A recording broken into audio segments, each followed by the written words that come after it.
Messa in sicurezza del Rupinaro a Chiavari, iniziati questa mattina i carotaggi. Il terreno sarà poi analizzato nel magazzino comunale di Caperana, tecnici al lavoro lungo tutto il letto del torrente. Trovare alternative al progetto nell'area ex Italgas è l'oggetto della mozione approvata nel Consiglio Comunale di ieri sera a Chiavari. La Giunta è contraria al cemento e spera in una soluzione di buon senso.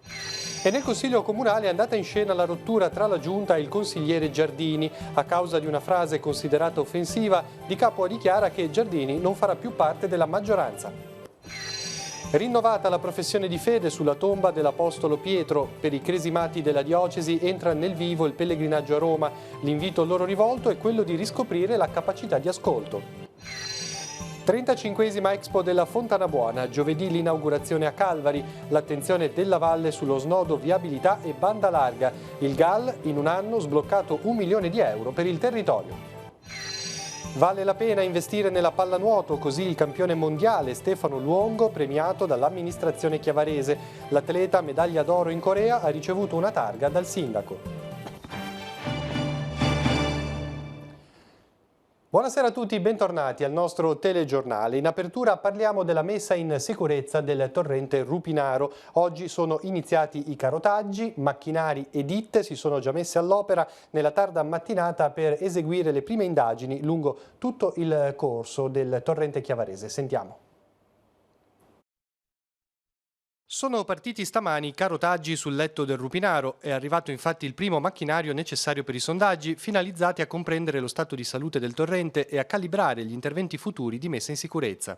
Oggi inizieremo con le macchine più piccole nella parte a monte di San Pier di Canne e in tutte le altre parti dove la macchina ha difficoltà a entrare per esigenze logistiche. Da venerdì arriverà la macchina più grossa, sarà proprio all'interno del Rupinaro, all'altezza del ponte dell'autostrada fino giù alla foce. Il materiale raccolto, le cosiddette carote di terra, per una profondità di 3 metri circa, verranno analizzate in un secondo momento. Provvisoriamente verranno per alcuni giorni messe qua a San Pier di Canne dal palazzetto per poi essere portate a Caperana nel magazzino comunale dove verranno valutate insieme alla sovrintendenza a tutti gli altri enti per le definizioni più precise tecniche delle risultanze.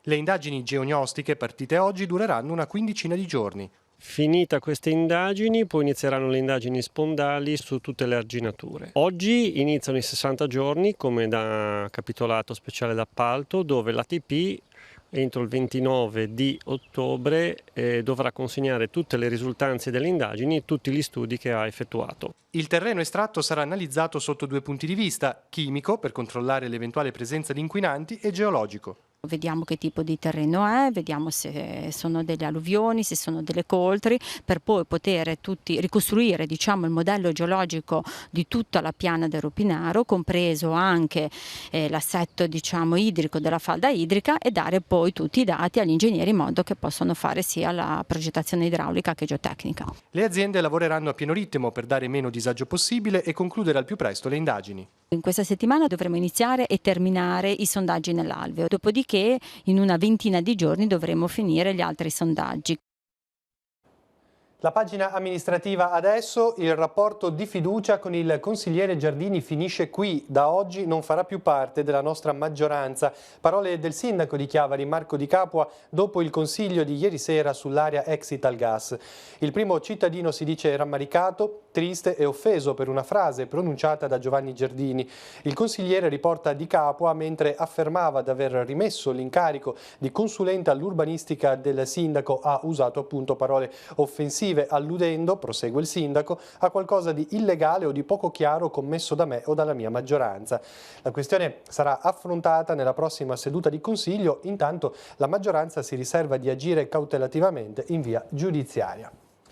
E parliamo dunque del Consiglio Comunale di ieri sera sul futuro dell'area ex Italgas, che era stato chiesto da una parte della minoranza. Al termine è stato approvato un ordine del giorno che impegna la Giunta a trovare alternative al progetto. Tuttavia la maggioranza non ha sposato la richiesta di inserire un vincolo a bloccare il progetto. Sentiamo perché. Bloccare il progetto è una parola forte, si tratta di un'area privata e come tale va rispettata ai sensi di legge se questa ha un diritto di costruire. La Commissione Edilizia ha fatto il suo iter, se tutto è regolare come presumiamo è evidente che vi sia un diritto acquisito. Tuttavia noi abbiamo voluto far votare un ordine del giorno per impegnare il sindaco in primis e tutta la giunta a trovare alternative al progetto così come è stato presentato. Quindi questo significa sedersi a un tavolo con la proprietà e cercare alternative. Sa di fatto che quest'area qui Italgas qualcosa deve essere fatto, vi è una conferenza dei servizi deliberante che riguarda una bonifica da effettuare e vi è un ingresso del Palazzo di Giustizia, l'ex Palazzo di Giustizia come è stato costruito, rivolto verso via Trieste, per cui è evidente che questa zona dovrà essere oggetto di un determinato tipo di intervento. Avete avuto una qualche risposta dal Ministero per la questione della vicinanza agli edifici sensibili, carcere, tribunale? Ho mandato una PEC al sottosegretario Ferraresi della Giustizia e al capo di gabinetto, riferimenti datemi dall'onorevole Traversi del Movimento 5 Stelle. Ad oggi non ho avuto nessuna risposta. Il desiderio della vostra amministrazione per quell'area qual è? Cemento oppure no? Sicuramente questi palazzi così non ci piacciono, per cui è evitare la costruzione. Ripeto, stiamo parlando di un'area privata con dei determinati diritti a fronte anche di atti del 2005 dove loro a fronte della cessione dell'area dove è stato costruito il palazzo per 14.000 euro gli era stato riconosciuto 6.000 metri quadrati. Questo progetto è meno della metà, sono convinto che col buon senso di tutti troveremo una soluzione a questo problema. Sicuramente la città non ha bisogno di ulteriori abitazioni, abbiamo già altre case in costruzione sul lungomare, abbiamo tante case in vendita nelle agenzie immobiliari, per cui cercheremo di far sì che questi palazzi non vengano su nei limiti della legge, nel rispetto e con un consenso della proprietà.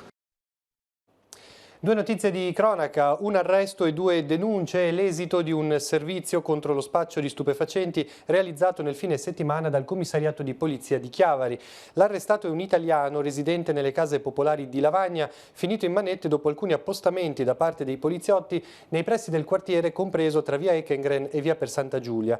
L'uomo, un pregiudicato della zona, è stato colto in fragranza all'interno della sua cantina laboratorio mentre confezionava alcune dosi di droga. Durante la perquisizione gli agenti hanno trovato cocaina, un bilancino elettronico di precisione, sostanza da taglio, involucri di cellophane già tagliati e tutto il materiale occorrente al confezionamento. E il giorno prima i poliziotti avevano denunciato 2 stranieri per spaccio di droga colti in momenti e luoghi diversi mentre cedevano delle dosi a singoli avventori che sono stati denunciati all'autorità.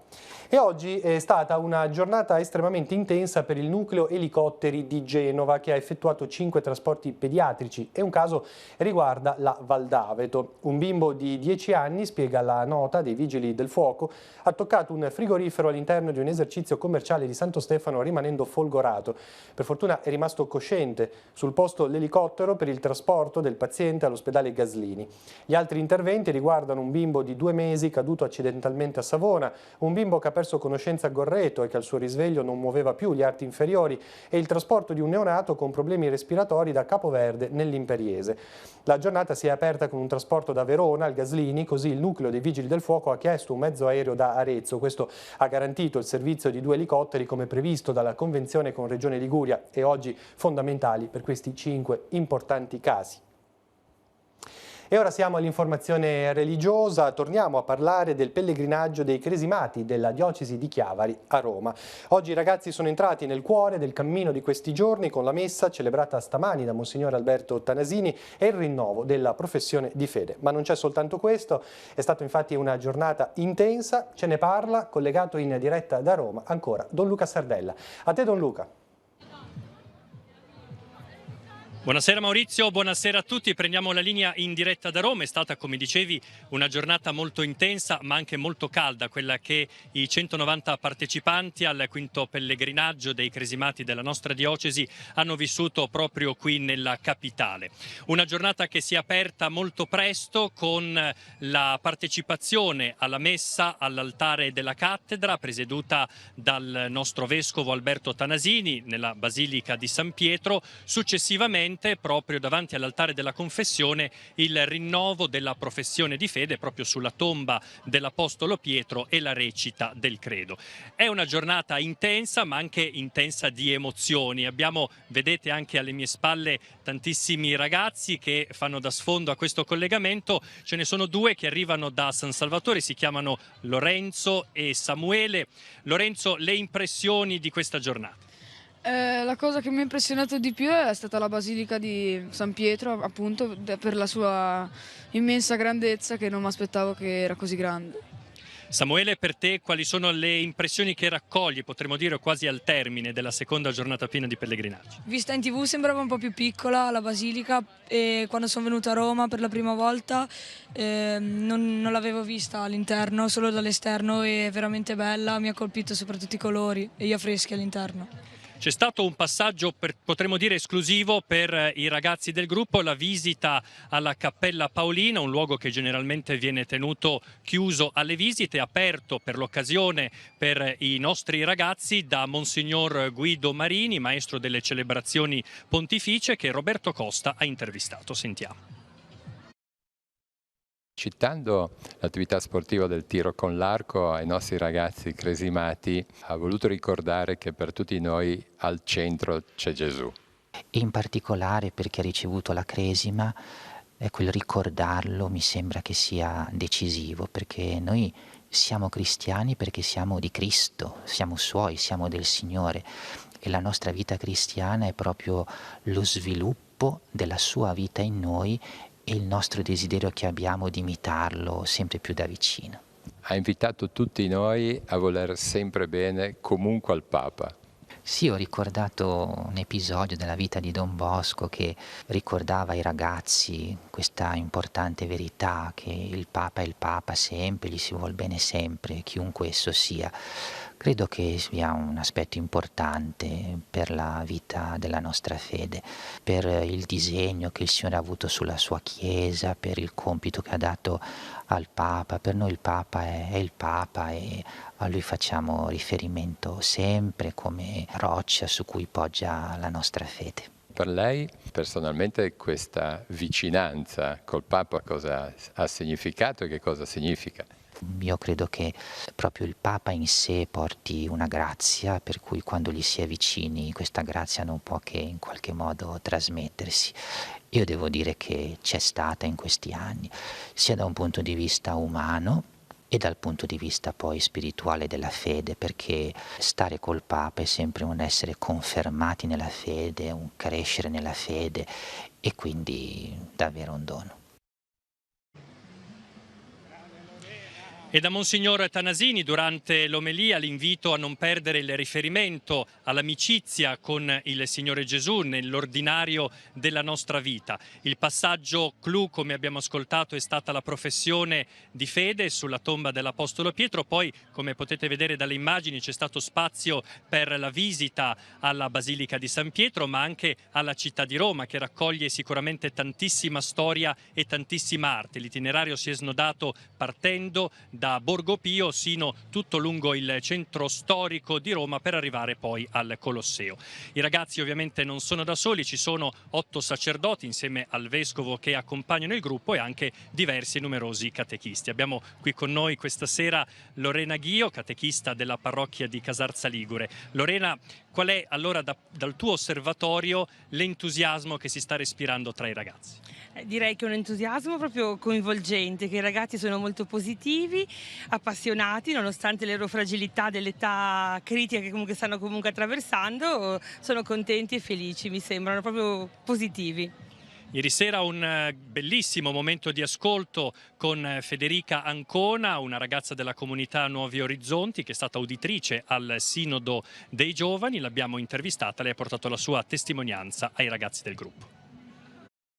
Che parola consegnare ai ragazzi che stanno vivendo e attraversando queste fasi della vita? Oggi una cosa che non si è più tanto abituati a fare è proprio quella di ascoltarsi. Tante volte noi giovani appunto vivono dei dolori, portano dentro dei dolori, ma loro sono i primi a non ascoltarli e a non dargli un nome. Ecco qui che si viene a creare il senso di vuoto che oggi sentiamo e raccogliamo che tanti giovani vivono, no?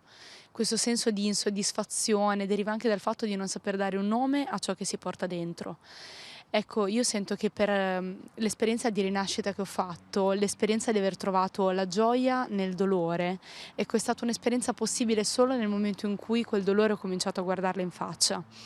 Quella giornata di spiritualità che mi ha spalancato, diciamo, una visione nuova, un orizzonte nuovo, e in cui io ho fatto veramente un incontro con Dio, però è stata anche dolorosa, perché io quella giornata lì ho pianto tanto, ho dovuto guardare quel dolore che portavo dentro da tanto tempo, però proprio lì, in quell'esperienza, proprio guardando quel dolore, aprendomi a quel dolore, ho sentito che Dio ci scendeva con me, e lì ho fatto questa esperienza di un dolore che era vissuto con Lui e in cui io non ero più da sola. Dovessi parlare ad un ragazzo che ha ricevuto la cresima e in qualche modo suggerirgli di vivere anche lui l'esperienza di questa paternità e maternità della Chiesa, che cosa gli diresti? Ecco, io gli direi di non aver paura di dare una chance alla Chiesa. Vediamo che oggi tanti giovani si allontanano a prescindere, no? E in realtà davvero i pastori hanno tanto da dire, i padri, ai giovani. Sono veramente un patrimonio a cui spesso non attingiamo, e questo è un peccato. Al contrario, anche ai sacerdoti, ai parroci, così, quello che sento di dire è di non aver paura di avvicinarsi ai giovani. Si parla tanto oggi di chiesa in uscita, ma in realtà altro non è che una chiesa che non ha paura di avvicinarsi anche a chi è fuori. Se tu non vieni in chiesa, ecco, io non ho paura di avvicinarmi a te e a dirti io che ho qualcosa da dire a te e alla tua vita. E questa sera sarà la volta di Arturo Mariani, calciatore della Nazionale Paralimpica appunto di calcio, che porterà la sua testimonianza nel corso appunto di un incontro con i ragazzi del gruppo. Vicino a me lo vedete Don Alberto Gastaldi, responsabile del servizio diocesano per la pastorale giovanile. Alberto, potremmo dire che ormai cresce l'attesa per l'incontro con Papa Francesco. Alcuni dei nostri ragazzi lo incontreranno proprio da vicino. Sì, penso che sia bello questo incontro, la testimonianza della fede di fronte a Pietro oggi. Per tutti nell'udienza generale sicuramente lo vedremo passare con la Papa Mobile, ascolteremo le sue parole dell'udienza, e poi per alcuni proprio da vicino, insieme al Vescovo, con il saluto, rappresenteranno un po' tutti noi, anche l'affetto che ciascuno di noi vede per la figura del Papa. C'è molta attesa anche tra i ragazzi, ovviamente non si sa ancora quali saranno i sorteggiati che andranno personalmente da Papa Francesco, ma ci sono davvero tantissime emozioni che raccoglieremo poi in uno speciale che andrà in onda venerdì sera. Abbiamo raccolto ancora alcune delle voci dei ragazzi, le proponiamo adesso nel servizio di Cristina Oneto. Vi ricordo, domani mattina potete seguire l'udienza in diretta da Piazza San Pietro su Telepace 1, racconteremo anche questo passaggio nel telegiornale di domani. Da Roma è tutto, linea allo studio. Sono occhi di ragazzi e ragazze di 14 anni, quelli attraverso i quali rileggiamo il pellegrinaggio diocesano a Roma, giovani che vivono questo momento come occasione di incontro e fraternità, ma anche con lo stupore di scoprire luoghi e ambienti nuovi. Roma, la città eterna, offre ai pellegrini scenari inediti e sempre attuali, soprattutto se rivisti in compagnia dei propri coetanei. Ci sono stata nel 2016 con la mia famiglia, però non me la ricordavo perché comunque ero più piccola, però mi è piaciuta molto. Una delle cose che ti hanno colpito di più? Ma forse il fatto che la basilica fosse una delle più nuove, però comunque con uno stile antico, quindi anche la grandezza e la presenza degli archi e comunque di tutte le strutture che erano presenti all'interno. Non di minore interesse le testimonianze fatte anche di semplici racconti sulla vita dei santi, in particolare a guidare il cammino dei cresimati nella capitale le figure di Pietro e Paolo. A me è piaciuta di più forse la storia di San Paolo, perché anche dato che si è praticamente convertito, ha fatto questa conversione, mi ha colpito, perché non è una cosa da tutti riuscire a cambiare da un punto all'altro. I ragazzi sono arrivati da diverse esperienze, varie parrocchie con motivazioni semplici e originali. Al fondo il desiderio di condividere un cammino, consapevoli di non essere soli a percorrerlo. Roma comunque è una bella città e mi affascina sempre, e poi l'idea soprattutto di poter stare tutti insieme per 3 giorni senza pensieri, comunque stando in bungalow è quasi come stare in albergo, quindi non devi essere a casa, farti il letto, preoccuparti più cose principali, per staccare un po'.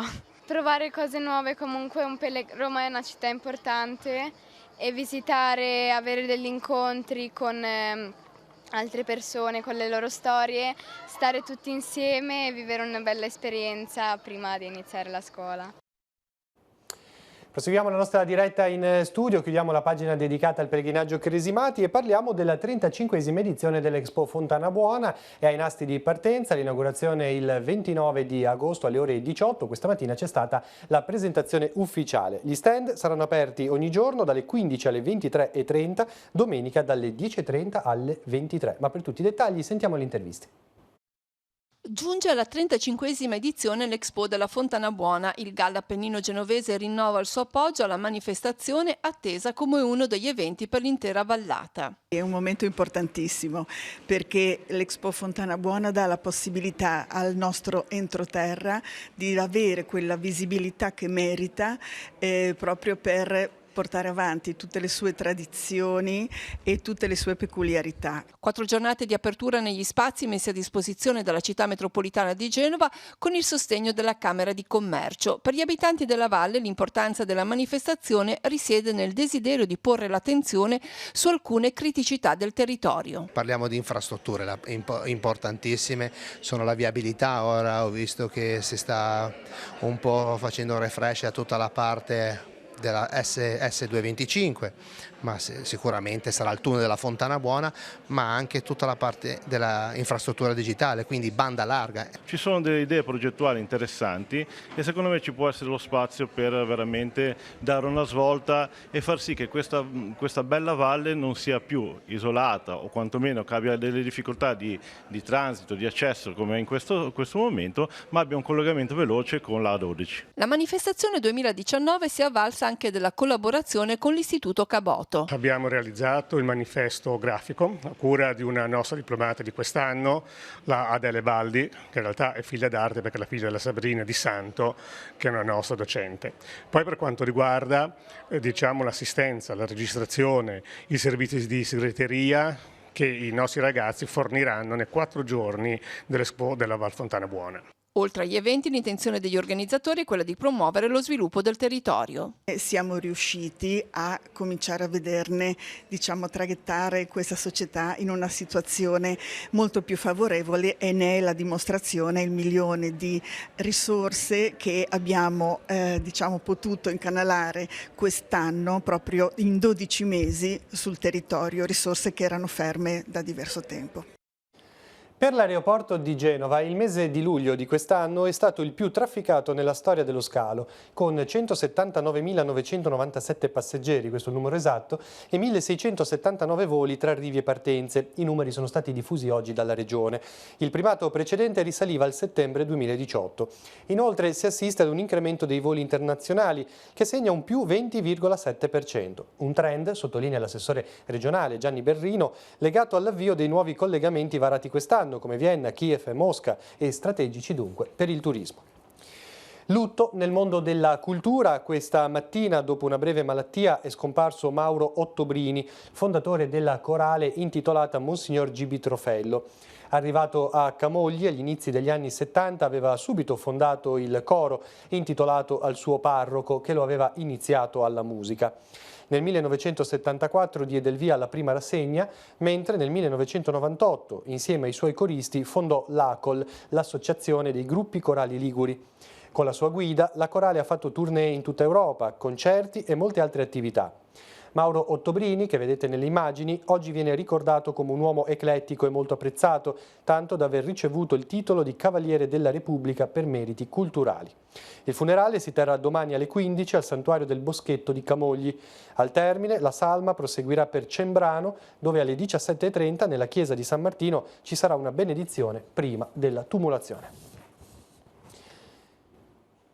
Visita ufficiale oggi dell'amministrazione comunale di Rapallo al sovrano dell'Ordine di Malta, il principe e gran maestro Fra Giacomo Dalla Torre del Tempio di Sanguinetto, nella residenza estiva di San Michele di Pagana. In questa occasione la Giunta Bagnasco ha annunciato la volontà di conferire al maestro la cittadinanza onoraria, così come è avvenuto per i predecessori nel 1991 e nel 2008. Cambiamo tema. Dopo l'ovazione ricevuta al Comunale prima di Virtus Entella Livorno, questa mattina il campione mondiale Stefano Luongo ha ricevuto anche gli applausi dell'amministrazione. Il giovane chiavarese ha vinto con il Sette Bello il campionato mondiale di pallanuoto che si è giocato in Corea del Sud. Il sindaco nell'aula del Consiglio gli ha consegnato una targa. C'eravamo anche noi. Dall'impresa della Corea del Sud a Chiavari, qual è anche l'emozione di ricevere un riconoscimento dalla tua città? No, sicuramente è una grande emozione perché io che sono nato e cresciuto a Chiavari, in questa piccola cittadina, poi arrivare a vincere un mondiale sicuramente è a tratti impensabile, però io sono l'identificazione che chiunque ci può riuscire. Che cosa vuol dire prepararsi a un mondiale, vincerlo? Ci si prepara per tutta la vita, io gioco da quando ho 6 anni, quindi da ogni giorno, ogni allenamento ci si prepara per quel risultato. E poi diciamo molto più breve termine la preparazione dei mesi prima del mondiale, che è stata veramente massacrante, però quando si vince ci si dimentica tutto, è sempre bello. La vittoria del mondiale sicuramente è uno degli aspetti più belli e importanti della tua carriera. C'è stato invece un aspetto brutto, difficile da superare, che però ti ha insegnato ad andare avanti. Le sconfitte anche sportive, quelle più brucianti, sono quelle che insegnano di più. Io ho avuto anche qualche problema fisico durante la mia carriera, che mi ha provato proprio caratterialmente e psicologicamente, però superare questi momenti poi ti porta a un livello di forza mentale che comunque ti fa affrontare certe dinamiche, certi palcoscenici in una maniera diversa. Vale la pena oggi continuare ad investire sulla pallanuoto?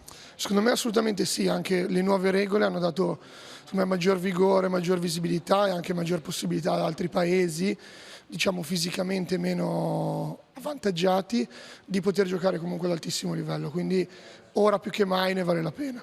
Sul nostro territorio come ti sembra la situazione di attenzione a questo mondo?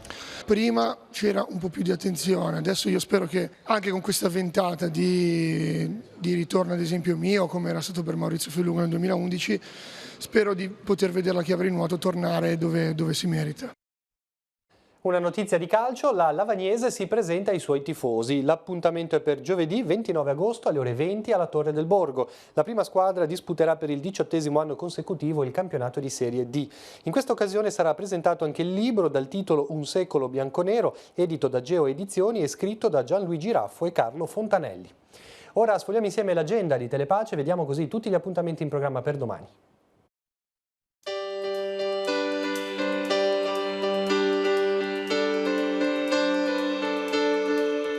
Appuntamenti in agenda per mercoledì 28 agosto.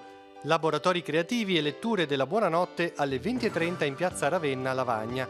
L'iniziativa è promossa dalla Ludobiblioteca Libri in Gioco con Arci Ragazzi Tigullio ed è dedicata alle famiglie. Sestri Levante ospita il reportage video-fotografico di Gianfranco Repetto sull'isola Tristan da Cunha.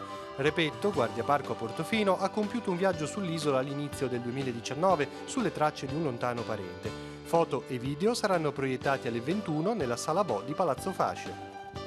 Termina a Santa Margherita Ligure la rassegna Tigullio a teatro. Alle 21 a Villa Durazzo l'Assemblea Teatro presenterà L'uomo che piantava gli alberi di Jean Giono con Gisella Bain per la regia di Renzo Sicco e i disegni realizzati dal vivo da Monica Calvi. L'ingresso è libero. Alle 21:30 infine in piazza Gagliardo a Chiavari Alessandro Preziosi porterà in scena lo spettacolo Totò oltre la maschera, accompagnato dal chitarrista e compositore Daniele Bonaviri. La serata chiude il ciclo di incontri del Dionisio Festival.